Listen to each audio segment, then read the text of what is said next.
आप बार बार गलत लोगों के साथ रिलेशनशिप में आ जाते हैं?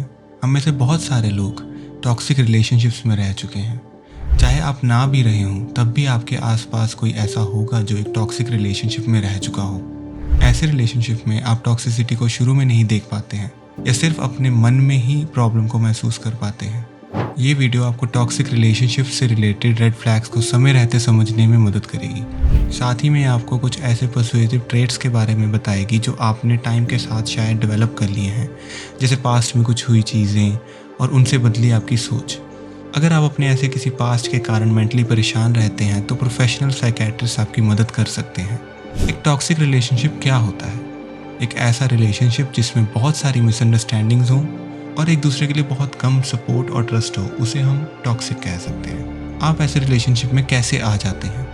अगर आपकी लाइफ में कोई ऐसा टाइम आ जाता है जब आप बहुत पेन में हो और आपको सपोर्ट, केयर और किसी के साथ की ज़रूरत हो, तब आप एकदम से ऐसी सिचुएशन में आ सकते हैं। इनमें से कुछ सिचुएशंस ऐसी हो सकती हैं। शॉर्ट टर्म, अगर आपका अभी भी ब्रेकअप हुआ हो तो आप उस खालीपन को भरने के लिए या रिवेंज के लिए या ये दोनों चीज़ों के लिए ऐसी रिलेशनशिप में आ सकते हैं। परमानेंट, हम इंसान सोशल क्रीचर्स हैं और हम सबको लव और अफेक्शन चाहिए। कुछ लोग लगातार बहुत सारी प्रॉब्लम्स फेस करते हैं, जैसे अब्यूजिव पेरेंट्स या कोई एडिक्शन या कोई मेंटल हेल्थ इशू। इतने सारे मेंटल प्रेशर और फिजिकल अब्यूज़ से एक इंसान को ऐसा लग सकता है कि वो अपने साथ बुरा होना डिज़र्व करते हैं। अपनी प्रॉब्लम्स के लिए वो खुद को ब्लेम करते हैं एंड इसी तरह बड़े होते हैं। अपनी छोटी छोटी ज़रूरतों के लिए वो पूरा जोर लगाकर इम्प्रेस करने की कोशिश करते हैं। कभी कभी वो डेस्परेट भी लगते हैं और इस तरह वो अपॉर्चुनिटिस्ट्स या चालबाजों और बाकी ऐसे लोगों के साथ फंस जाते हैं। एक टॉक्सिक रिलेशनशिप कुछ इस तरह दिखती है। फेज़ 1, अट्रैक्शन का फेज़।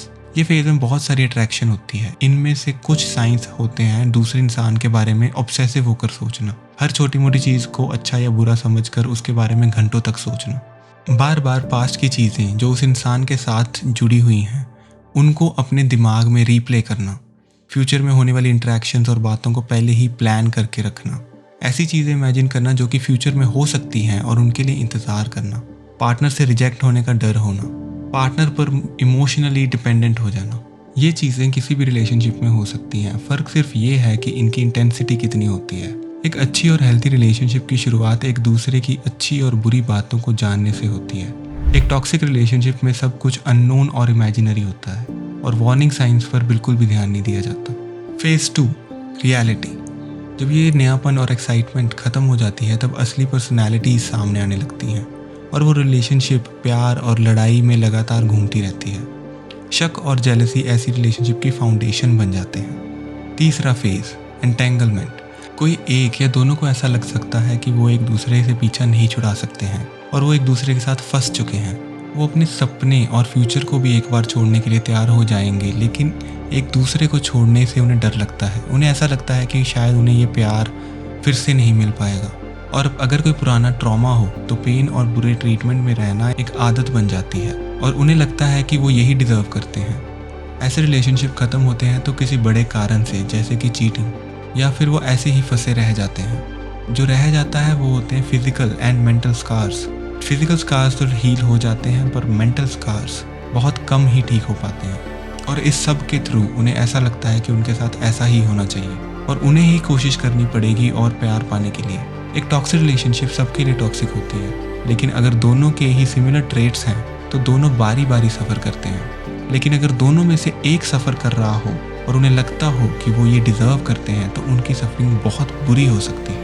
इस वीडियो को देखने के बाद मैं चाहता हूँ कि कुछ चीज़ें आप खुद से पूछें।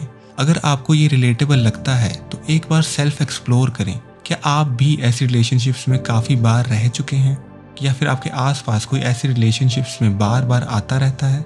अगर किस्मत ने आपको एक बुरा पास्ट दिया है और आप मेंटली अपसेट हैं तो आपको एक मेंटल हेल्थ प्रोफेशनल की हेल्प लेनी चाहिए जो आपको ऐसे डिस्टॉर्टेड पर्सनालिटी ट्रेट्स और थॉट पैटर्न्स के बारे में समझा सकते हैं और उनसे निकलने के लिए आपकी हेल्प कर सकते हैं। अगर आप भी ऐसी किसी सिचुएशन में हैं तो दूसरों की हेल्प लें, इससे पहले कि वो आपको और नुकसान पहुंचा पाए।